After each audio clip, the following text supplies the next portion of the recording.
there's just good, solid, rational reasons to believe that there was a Jesus. Or so I used to think. I just don't see evidence of a real historical Jesus. We're so uncertain whether Jesus existed.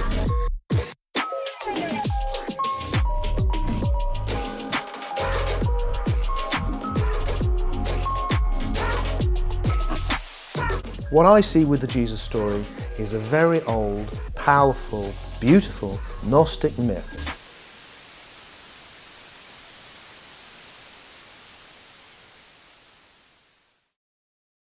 Recently, I have become captivated with this topic all over again because while I was listening to one of my favorite podcasts, this guy, John Dixon, was talking about how he challenged the world on Twitter, saying that he would eat a page out of his Bible if anyone could name one professor at a university who's an expert on the topic who believes that Jesus didn't exist.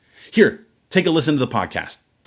Lots of people were put forward in an attempt to make you eat your Bible, Yes. but none of them qualified as far as you're concerned. Well, I mean, in terms of the challenge, a professor of classics or ancient history or New Testament in a university.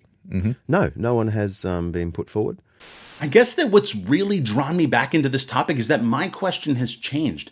If experts agree, then why do some corners of the internet still look like this? I just don't see evidence of a real historical Jesus.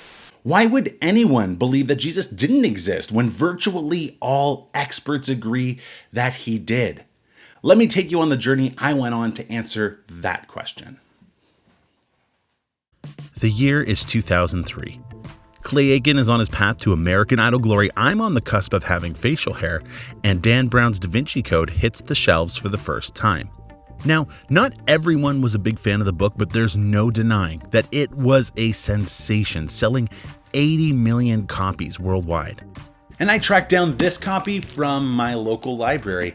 What I remember most about when this book came out was how confusing it was for Christians and good youth group going kids like me, because even though the book was found on the fiction shelf, it starts with this bold fact that what's written in the book is actually true. It might be 17 years late, but I decided to read it. Okay, well, the truth is I have a lot more time to listen than I do to read, so I downloaded the audiobook and spent the next few days listening to the Da Vinci Code so that I can better understand the gospel according to Dan Brown. The book says there were originally 80 gospels, all competing for legitimacy, and that it was Emperor Constantine who decided to deify Jesus at the Council of Nicaea by curating the story of Jesus to just 4 gospels. The symbols of Christianity that we know are all stolen from pagan religions. Nothing in Christianity is original. The real history of Jesus is that he was a mere human who created a royal bloodline by marrying and having children with Mary Magdalene. A secret society called the Priory of Sion, which included Da Vinci, protects this truth and the descendants of Jesus. And the Catholic Church has killed to cover up this truth for millennia. I'm not going to break down everything that's wrong in the Da Vinci Code. Ain't nobody got time for that. Mostly because every single major claim that this book makes has been heavily criticized for reasons that generally I agree with. But also, at this point in my life, I have a degree in biblical studies. So unlike my 14-year-old self, I understand that this book is fiction. I don't believe it, but I think Dan Brown does. I began as a skeptic. As I started researching Da Vinci Code, I really thought I would disprove a lot of this theory about Mary Magdalene and holy blood and all of that. I became a believer.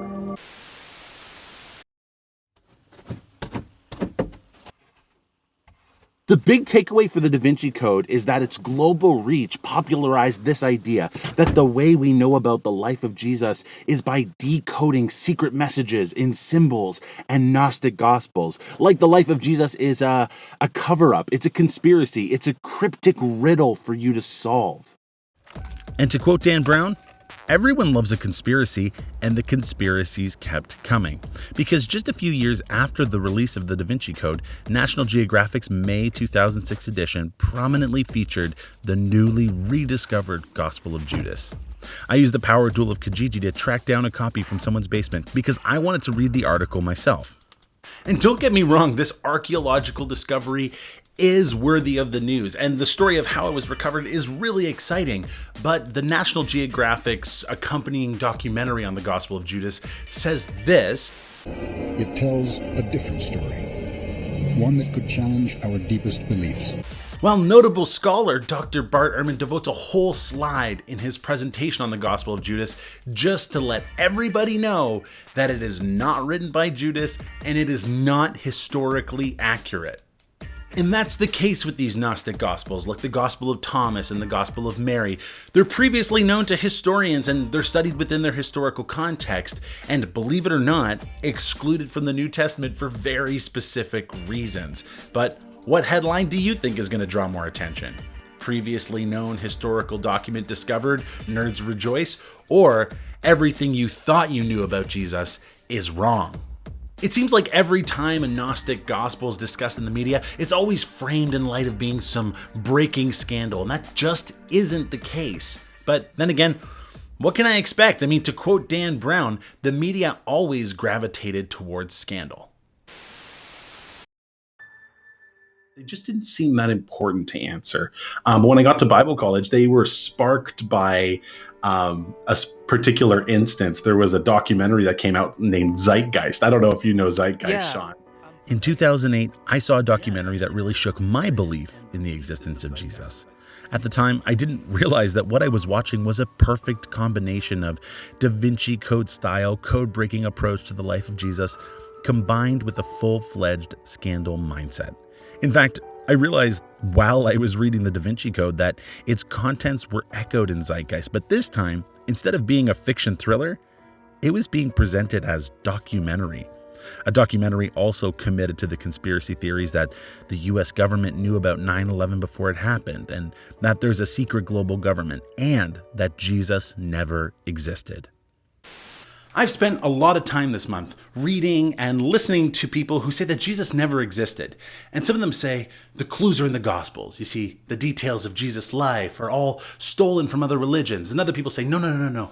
We need to unravel the writings of Paul. You see, Paul meant for Jesus to be a mystical, heavenly Jesus, not one in history. And other people say, no. We need to decode Josephus because Josephus worked with Emperor Titus to create Jesus. With all these mythical theories popping up, I guess my question is, how popular are these theories? I mean, what does an everyday person think when it comes to the existence of Jesus?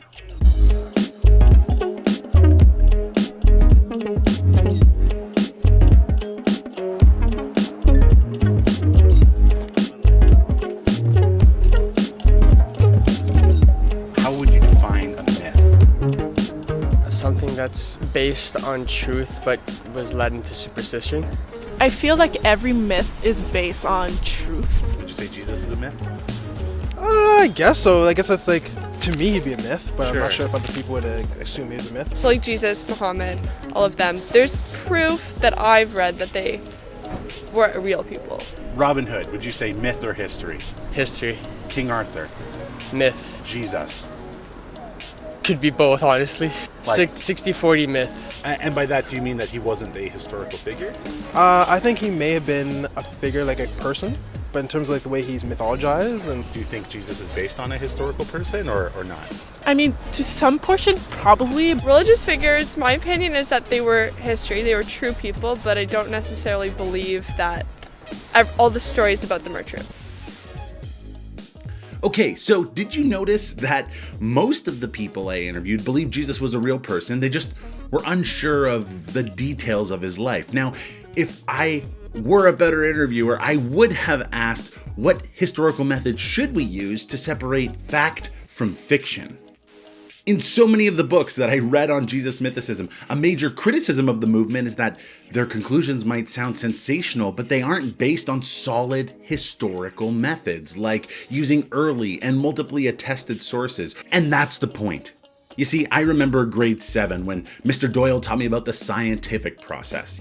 Hypothesis, test, conclusion. He gave me the tools to understand how to come to a scientific conclusion.